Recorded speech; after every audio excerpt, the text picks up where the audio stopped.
नहीं चाहिए, सिर्फ तुम्हारे दर्शन करने थे, तुम्हारे दर्शन हो गए और आप मेरी माँ को दर्शन अवश्य करा देना, चिंता न कर। आज ऐरावत हाथी को बुलाया है और ऐरावत हाथी पर बैठा करके ध्रुव को भेज दिया है।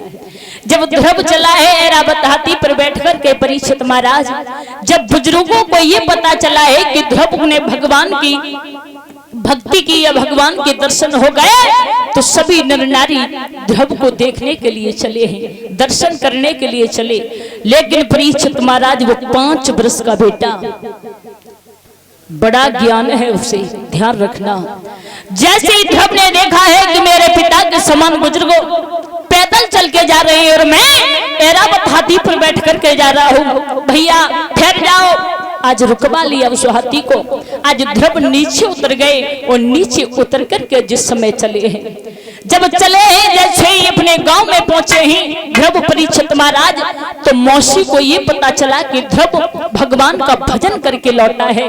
तो आज दरवाजा बंद कर लिया और दासी को पास में बुलायो, जवाब दो दासी, ए दासी कछु जहर ले आ, सो जहर दे दे हमें, सो हम खा लें और जहर पी लें।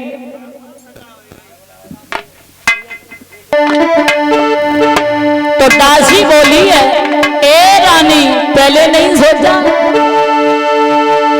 अरे पहले ही तो तेने धक्का दियो,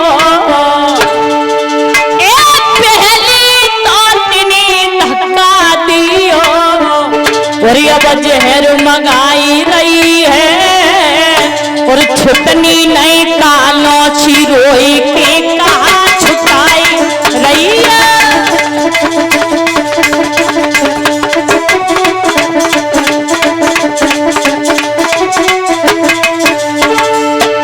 बोली दासी,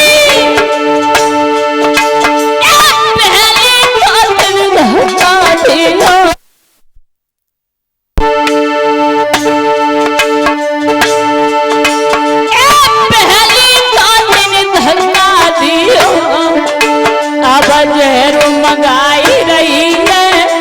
छुटनी नहीं कालो छिरोई की कहा छुटाई रही है।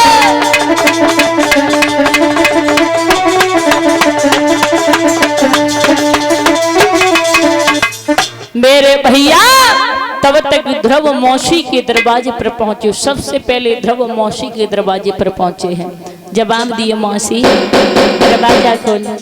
ए मैया मैं पापी ना हूँ, मुझे भगवान के दर्शन हो गए हैं, दरवाजा खोल। आज मौसी जैसे ही पहुंची है छाती से लगा लिया ध्रुव को, बेटा मुझे माफ कर दे। ध्रुव बोले, माँ अगर शायद तू फटकार नहीं लगाती तो मुझे भगवान के दर्शन नहीं होते। मेरे श्रोताओं, ध्रुव आज पहुंचे हैं मैया सुनीति के पास में, आवाज लगाई मैया। मैया ने अपने बेटा की आवाज को पहचान लियो, लेकिन देख नहीं सकती है, क्योंकि रो रो करके मैया नेत्रहीन हो गई थी जिस दिन से ध्रुव गया था। आज आवाज लगाई है मैया, हाँ लाला बेटा तुझे भगवान के दर्शन हो गए। हाँ मैया मैं दर्शन करके आया हूँ। लाला तू मोह नहीं करा बेगो, मैया तू चिंता न कर, तुझे अवश्य कराऊंगा। लेकिन बेटा मैं भला कैसे देखूंगी, मैं तो नेत्रहीन हूँ। आज ध्रुव ने भगवान का नाम लिया है, जैसे मैया के नेत्रों पर फूंक मारी है, मैया के नेत्र सजल हो गए हैं, भगवान को याद किया है, भगवान आए हैं। आज सुनीति ने, सुरुचि ने और राजा उत्तानपाद ने, सभी ने भगवान के दर्शन करे हैं। भगवान ने वरदान दिया, जाओ ध्रुव 36,000 वर्ष तक राज्य करोगे, उसके बाद में तारा के नाम से आप विख्यात हो गए।